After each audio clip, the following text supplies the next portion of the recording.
নমস্কার বন্ধুরা, আমি আশা করি তোমরা সবাই ভালো আছো এবং সুস্থ আছো। আজকে আমরা ত্রিপুরা চ্যানেলের এই ভিডিওটিতে 5টি গুরুত্বপূর্ণ স্ট্র্যাটেজি তোমাদেরকে ডিসকাস করব, যেগুলো তোমরা যদি ফলো করো আমার মতে তোমরা টিপিএসসি কম্বাইন্ড মেইনস এক্সামে ভালো মার্কস নিতে পারো। আমি আশা করি ভিডিওটি তোমরা শেষ অবধি দেখবে, কারণ আমরা কিছু গুরুত্বপূর্ণ স্ট্র্যাটেজি, গুরুত্বপূর্ণ পয়েন্টস তোমাদের সাথে ডিসকাস করছি। তোমরা সবাই জানো আসন্ন 17 তারিখ মানে নেক্সট সানডেতে আমাদের TPSC combined two means exam, এবং যে কোনো টিপিএসসি প্রসেস যেটার মধ্যে মেইনস এক্সাম আছে সেটার মধ্যে সবচেয়ে বেশি ওয়েটেজ ক্যারি করে মেইনসের মার্কস। তো তোমরা যদি বাই ডিফল্ট মেইনসে যদি ভালো মার্কস পেয়ে যাও, তাহলে তোমরা ইন্টারভিউটাকেও অনেক ভালোভাবে কভার আপ করে নিয়েছো। তো your chances of being in the merit list becomes highest. মনে রাখবে কথাটা, your chance in the merit list becomes highest when you do well in the mains exam. তো তোমার সবচেয়ে আগে যে টার্গেট হবে, to the best of your abilities তুমি মেইনস এক্সামটা দেবে। এখন টিপিএসসি কম্বাইন্ড মেইনস এক্সামটা দেওয়ার জন্যে বা কোনো একটা রিটেন এক্সাম যেটার মধ্যে রিটেনও আছে as well as quantitative LR এবং ডিফারেন্ট অ্যাসপেক্টসও আছে, পলিটির পার্টও আছে, এটাকে কিভাবে তোমরা অ্যাপ্রোচ করবে সেটা নিয়ে আজকে আমাদের ভিডিও হবে। ভিডিওটি শোনো, তোমরা ডেফিনেটলি একবার আমাদের ভিডিওটাকে শেয়ার করে নিও এবং চ্যানেলটাকে সাবস্ক্রাইব করে নিও। এখন আমি ভিডিওটি শুরু করছি। পয়েন্ট নাম্বার 1 হলো, সবচেয়ে আগে মনে রাখবে সবাই সব এরিয়াতে ভালো নয়।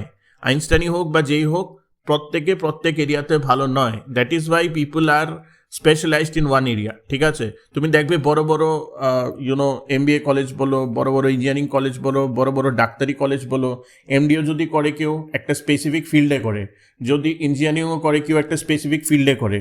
Similarly for different subjects there are specific fields. তো সবাই প্রত্যেকটা এরিয়াতে কিন্তু ইকুয়ালি স্ট্রং থাকে না। তো তোমার নিজের শর্ট করতে হবে, that is strength, weakness, opportunity, threat.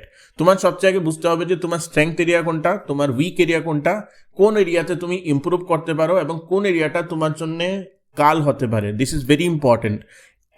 একদিন বা একটা বেলা যদি এটার পিছে দাও, I will say it is going to help you immensely. যে এরিয়াটা তোমার স্ট্রেংথ, আমি বলবো সেই এরিয়াটা থেকে শুরু করো।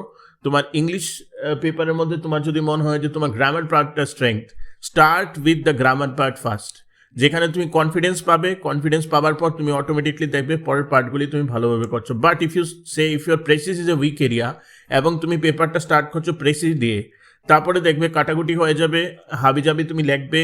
And once you do not start well, আমরা যখনই লিখি না উই গেট এ ফিলিং কে whether whatever we are writing is good or bad. তো সেদিক থেকে আমি তোমাদেরকে বলবো যে always start with your strength area, specially in the written exam. তুমি পেপার 1-এ গ্রামার ভালো হলে গ্রামার ফার্স্ট করো, তারপর তুমি লিটারেচার বা ল্যাঙ্গুয়েজ পার্টটা করো। সিমিলারলি পেপার 2-তে তুমি যদি লজিক্যাল রিজনিংয়ে ভালো হয়ে থাকো, তাহলে ফার্স্ট লজিক্যাল রিজনিংটা করো, তারপর কোয়ান্টস করো, তারপর হয়তো তুমি পলিটি করছো এবং তারপর তোমার ইংলিশ করছো। এখানে পয়েন্ট নাম্বার 2টা হলো তোমার যে উইক এরিয়া যেটা আছে, ঠিক আছে, উইক যে এরিয়াটা আছে সেটাতে তোমার অ্যাটলিস্ট তোমার ম্যানেজ করতে হবে। This is wire management comes in to the place. দেখো তোমার মেরিট লিস্টে আসতে হবে এবং তুমি জানো যে কীরকম কাঠথোট কম্পিটিশন আজকাল ত্রিপুরা অল ওভার ইন্ডিয়াতেই চলছে, ত্রিপুরাতে তো হচ্ছেই। তো plus you have reservation, gender reservation এখন ঢুকে গেছে। You are a guy, then you are also in a backfoot. তো তোমার ম্যানেজ করতে হবে যে এরিয়াটা তোমার strength, you have to be clear কে এই এরিয়াতে অ্যাট নো কস্ট তোমার মার্কস যাতে কম ওঠে, এবং যে এরিয়াটা তোমার উইকনেস এটাতে অ্যাটলিস্ট তোমার 60% ম্যানেজ করতে হবে। এবং আমি তোমাদেরকে বলে দিই, টিপিএসসি এরকম একটা প্রশ্ন সবসময় করে যেটার মধ্যে ওরা 60% প্রশ্ন তোমাদেরকে এরকম করবে যেটা সবাই পারবে মোরলেস। ধরো তুমি যদি লাস্ট C1-এর কোয়েশ্চেনও দেখো, তো 10টার মধ্যে 6টা ওরা কোয়ান্টস এরকমই দিয়েছে যেটা সবাই পারবে। হয়তো লাস্টের 4টে কোয়ান্টসের জন্য একটু প্র্যাকটিস লাগবে যারা পারে।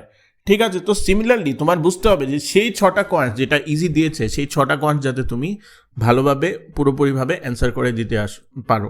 তো তোমার কাজ হলো ম্যাক্সিমাইজ দ্য উইক এরিয়াস, ঠিক আছে, যাতে একটা স্ট্যান্ডার্ড বেসে তুমি উইক এরিয়াটাকে উপর কাজ করো এবং দ্য স্ট্রং এরিয়াসটা যেটা আছে এটার মধ্যে যাতে কোনো ভুল না হয়। This are your part 2 things of your strategy that you can't fail in. এই স্ট্র্যাটেজির বাইরে যাতে না যাও। Second thing is that read the question very well, that is point number 3। আমি আগেও বলেছি তোমরা C1-এর রেজাল্টে এটা পেয়ে যাবে, আমি বারবার বলছি কথাটা। C1-এর রেজাল্টে তোমরা এটা খুব ভালোভাবে বুঝে যাবে যে যারা ওয়ার্ড লিমিট এক্সিড করেছে এবং যারা ওয়ার্ড লিমিট এক্সিড করেনি ওদের মধ্যে কী ডিফারেন্স, ওরা একটা কারণ বুঝে ওরা সময় নিচ্ছে। তো C2-তে আমি আবার বলবো please do not exceed the word limit. আর যদি ওয়ার্ড লিমিট এক্সিড হয়ও, প্লিজ এনশিওর কে 2-3 ওয়ার্ডের বেশি যাতে ওয়ার্ড লিমিটটা এক্সিড না হয় এট এনি কস্ট। ঠিক আছে, অনেক সময় হয়ে যায়, যারা অবভিয়াসলি প্র্যাকটিস করেনি তাদের তো আমি বলছি, আর অবভিয়াসলি যারা আমাদের ব্যাচে আছো দেয়ার ইজ নো এক্সকিউজ। হ্যাঁ, অলরেডি ফ্রম যারা C1 থেকে ব্যাচে আছো, right now you have done 70 assignments all over everything, ঠিক আছে? এবং প্রত্যেকটা অ্যাসাইনমেন্টই ওয়ার্ড লিমিটের উপর মেনটেন করে করা হয়েছে। So be mindful of the fact, ঠিক আছে? তুমি যাতে এটার মধ্যে কোনো সমস্যা তোমার যাতে না হয়, ওয়ার্ড লিমিট এক্সিড করবে না। ফোর্থ থিং ইজ দ্যাট, যে জিনিসটা অ্যাগেইন অনেকে বোঝে না, এবং আমি অনেক সময় খাতা দেখি, তো অনেকগুলো খাতা দেখি, তো আমি জিনিসটা বুঝতে পারি, ভিজুয়াল প্রেজেন্টেশন একটা ম্যাটার করে।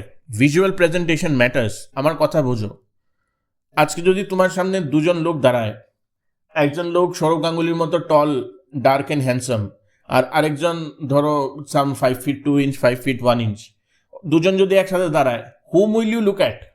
You will look obviously at Sourav Ganguly. আমি দেখেছি কালকে। So it's like he is like the tallest guy in the room, ঠিক আছে? উনি এখন ত্রিপুরাতে আছেন, হি ইজ আজকে উনি ছবি মোড়াতে যাবেন একটা ত্রিপুরা ট্যুরিজমের আন্ডারে একটা ভিডিও করার জন্য। তো he is the state guest for Tripura. তো হাউ টল হি ইজ, তো you will keep on looking at this guy, my god how tall he is, how he is impressionable. মানে ওনাকে দেখলেই তোমার মনে হবে okay I want to be like this guy, ঠিক আছে? তুমি কিন্তু কথা ওনার সাথে বললে, বলারও তোমার কাছে কিন্তু মানে কথা বলার আগেই কিন্তু তুমি একটা ওপিনিয়ন ওনার ব্যাপারে বানিয়ে নিয়েছো, না no this guy is very good looking, this guy will be a very good guy, ঠিক আছে? সেম ভিজুয়াল রিপ্রেজেন্টেশনটা তোমার খাতায় দরকার। একটা কন্টেন্ট, একজনের কন্টেন্ট যেটা খুবই ভালো ভার্সেস একটা কন্টেন্ট যেটা খুব একটা ভালো নয়, কিন্তু ওর ভিজুয়াল রিপ্রেজেন্টেশন দুর্দান্ত, ঠিক আছে? ও ইনভিজিলেটরের কাজ দিচ্ছে, আমার মনে হয় না এটার মধ্যে খুব বেশি ডিফারেন্স হবে, মেবি 20% ডিফারেন্স হবে, বুঝতে পারছো? 20% ডিফারেন্স হবে। তো সেই জিনিসটা আমি তোমাদেরকে বলছি, you can cover up a lot of your content by the way you represent the paper.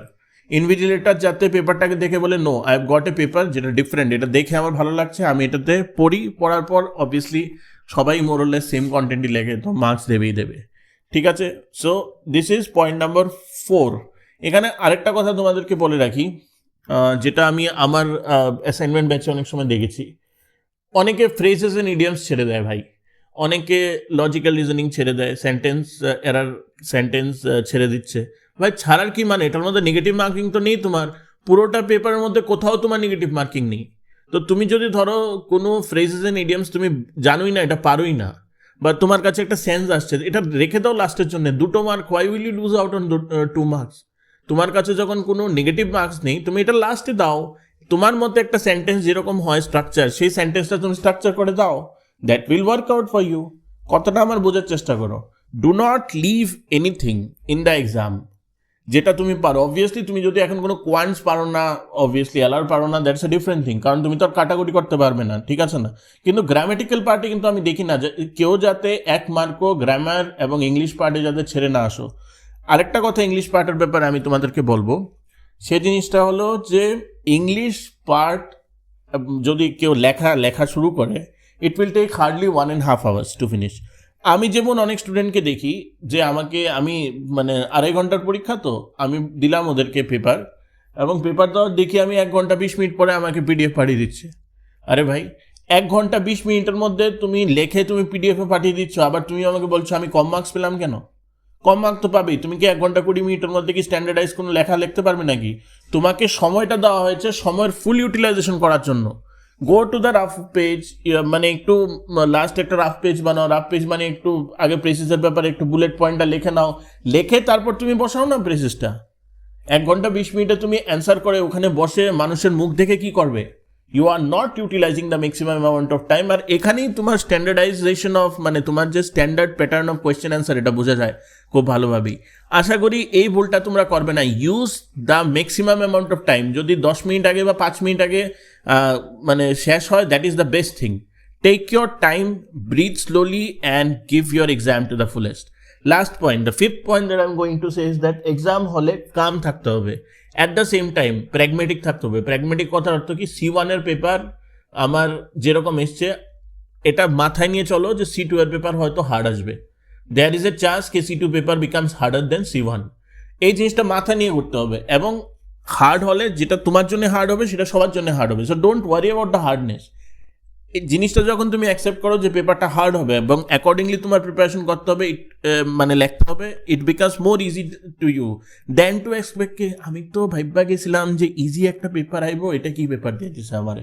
This is not how things work my friends, this is not how things will work out for any one of you, ঠিক আছে? So be mindful of this fact, work hard for the same এবং be calm, ঠিক আছে? ওখানে গিয়ে প্যানিকের কিছু নেই, এটা answer writing paper, this is not an MCQ paper. 2.5 ঘন্টার সময় অনেক সময় you can do it very easily. আমার মতে পেপার ওয়ানের টার্গেট করা উচিত around 65-70, which is very easy to get. Paper টুতে ডেফিনেটলি অ্যারাউন্ড 70 টার্গেট করা উচিত। আমি এগুলি কোনো মানে আনরিয়ালিস্টিক টার্গেট বলছি না। C1-এর যখন রেজাল্ট বেরোবে তোমরা দেখবে মেরিট লিস্টে কীরকম মার্কস আসে। আই এম টেলিং ইউ, এই পুরোটা মানে কি বলবো, কম্বাইন্ড পুরোটা প্যাটার্নই এরকম হলো, it is highly scoring. 60 marks second পেপারে খুবই হাইলি স্কোরিং। 40 মার্কসের জন্য তুমি যদি 20ও পাও, you will easily score somewhere around 65-70 in paper 2. And paper 1-এ গ্রামার আছে 20 মার্কস, যেটা গতবারও ললিপপ দিয়েছিল, এবারও মোটামুটি আমার মনে হয় স্ট্যান্ডার্ড দিয়ে দেবে। আরিহান্ত যারা পড়েছে প্রবাবলি, এসপি বাক্সি, আমার মনে হয় না ওরা কোনো মতেই গ্রামারে আটকাবে। অ্যান্ড অ্যাপার্ট ফ্রম দ্যাট ওরা স্ট্যান্ডার্ডাইজই কোয়েশ্চেন করে, ওটা তো তোমার লেখার উপর, তুমি কীরকমভাবে লিখেছো, কীরকমভাবে প্র্যাকটিস করেছো। So I wish you all the best guys. তোমাদের যদি কোনো কোয়ারি থাকে আমাদেরকে অবভিয়াসলি আমাদের টেলিগ্রাম, ফেসবুক, ইনস্টাগ্রামে তোমরা করতে পারো। I hope you all the best and we will meet after C2. ঠিক আছে? Take care.